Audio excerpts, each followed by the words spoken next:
Let's get into it because it's a big week for the Oklahoma Sooners. Oklahoma takes on Michigan for the second time in history between these two storied programs, and we are going to get to much of that and get into a little bit there. But first, backing up for the Oklahoma Sooners, I'm not going to get too much into it because we've already done a bunch of recaps and all of that from this past weekend, but it was a good performance.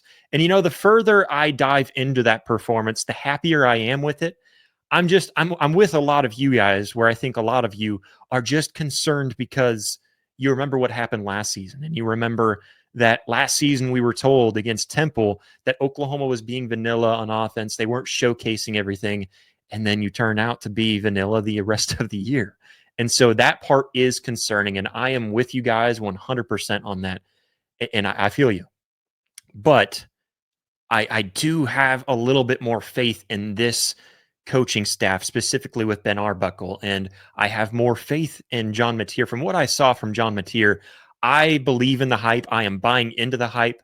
He is probably number 3 or 4 on my Heisman rankings. I'll put that out for you guys. My Heisman rankings right now, in no particular order, above John Mateer, I for sure have, Lenore Sellers is probably number 1. The way that he performed, he just looks really good. The eye test is what I get from Lenore Sellers. Not really. He had amazing stats too, but the eye test sells me on Lenore Sellers, pun not intended. Lenore Sellers, number 1. I will go in particular order. Gus Meyer. Garrett Nussmeier, if I can get that one out right. Garrett Nussmeier is probably number 2.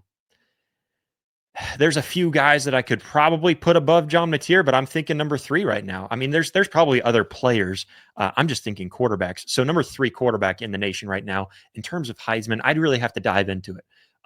That was kind of unplanned. I wasn't planning on giving my Heisman rankings, but top 3 quarterbacks in the nation from what I saw.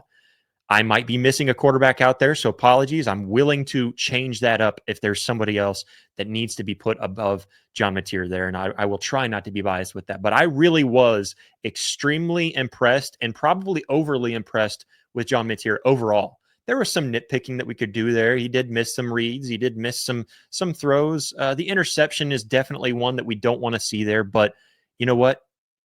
It was overall, he was above 80% on the night with 35 passes. You got to be excited about that. So very happy with that. That's why I feel a little bit more confident in Oklahoma going forward, is because of John Mateer mainly. Same for Michigan. I think Michigan should also feel more confident moving forward because I think, and we'll get to that, but I think that Bryce Underwood outperformed himself. When you look at the hype around, we're Oklahoma fans, so let's dog on Texas because why not, I guess.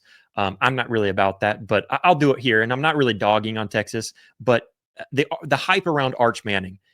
First of all, I don't really like all of the dogging on Arch Manning for it because he didn't ask to be hyped up. He didn't ask for the media to be talking about him. He didn't ask for any of that. So that's why I don't like harping on the kid.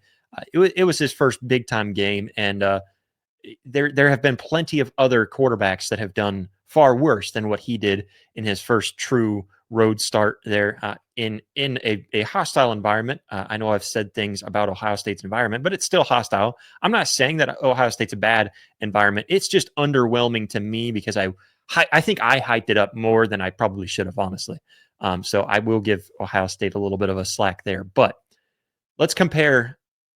Going back to my original point, let's compare Bryce Underwood, and we're going to get to more of him in just a moment, but Bryce Underwood to Arch Manning this past weekend. Arch Manning, all the hype around him, and I think even more hype than Bryce Underwood. From Michigan fans or from Michigan media, Bryce Underwood had a ton of hype. I would say Bryce Underwood lived up to that hype in many, many regards. And because of how I know how to grade young players coming in for their first start, I honestly think he performed better than what I would have expected for Bryce Underwood. So kudos to him. I think Michigan has a bright future with him behind the center. And so that's my biggest concern for Oklahoma. And I'll get to more of that, but he was very good. And I'm going off topic here, but that not really off topic as we're going to get to it, but going off script here, and I do think Bryce Underwood performed really well this weekend, and they have just as much to be hyped up and amped up about this upcoming matchup against Oklahoma because of his performance as Oklahoma does going into this matchup because of John Mateer's performance. That's my opinion. Take it or leave it. But anyways, what else was big? You know what? The defense. I think the defense, they only allowed 153 yards, something like that, just over 150 yards of total offense. Shut down the pass game. And this is an Illinois State team. I'm not going to hype them up to be anything special. I believe that Oklahoma still, regardless of how they performed, I think Oklahoma should have won this by 40 plus points. And I came on the air and said that. I still hold true to that. And I'm still bummed that they didn't, because I feel like we have higher expectations as fans. But Illinois State, to give credit where credit is due, they are a good FCS opponent. Still nothing compared to Oklahoma, and they should have dominated Illinois State. But they are an offensive identity team. And the fact that Oklahoma held them to 150, just over 150 yards, is impressive for the defense. I wish 100 and some of that yardage wasn't, I think 130 some yards wasn't rushing yards.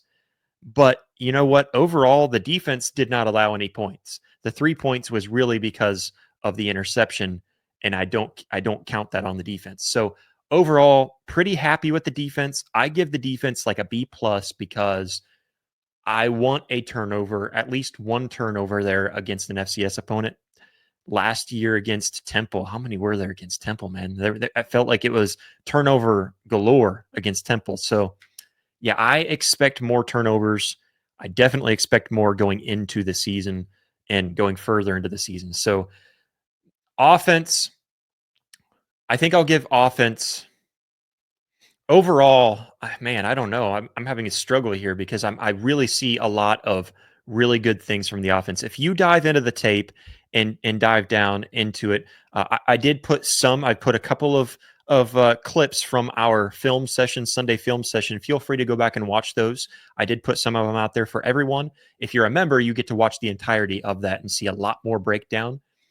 If you dive down into individuals and see how individuals performed all over the field on both sides, but specifically on offense, there are some big time playmakers that you can feel very good about. And I'll get to one of them in a moment. I mean, I'll start listing them off with John Mateer, dog. Tory Blaylock, dog, but probably won't be playing this week, from what I understand. Probably not playing this week. I didn't catch what Brent Venables said. I didn't get to go and watch that. I didn't get to see what he said at Rudy's last night. So, or was that tonight? Anyways, I'm curious to see where all that's going. From what I understand, that wasn't too major, but I didn't look into it before coming into tonight. So Tory Blaylock, anyways, dog. Look at Keontez Lewis. I'm going to talk more about him in just a moment. Look at what Dion Burks did. Look at what Jaren Kanak did. All right, because he started off with a big reception, very exciting, and I think he just got ahead of himself. He was in the moment, lost the ball. Look at how he turned around, because then he ended up having a 40-some yard reception later on in the game, which was really close to scoring, and I so wanted him to get that into the end zone. But he had a huge reception getting down there, and you could tell he learned from his mistake, and he held onto that ball very tight. So I don't think that's going to be a typical thing that we would maybe compare to Taylor Tatum, where that could be a recurring issue. I don't think that's the case with Jaren Kanak, and so I'm very excited for him. I think we got a dog in tight end that could be a dangerous weapon at tight end against linebackers. And I know I've heard plenty of others mention that as well. I'm going to go ahead and make a bold prediction, especially if he were to keep on the trajectory that he did this past weekend. I think Jaren Kanak is a tight end that starts being mentioned nationally, and when teams talk about Oklahoma and some of the weapons that they've got, they start to talk about Jaren Kanak. I do feel that much from him, specifically in what he did last Saturday. So very excited about him.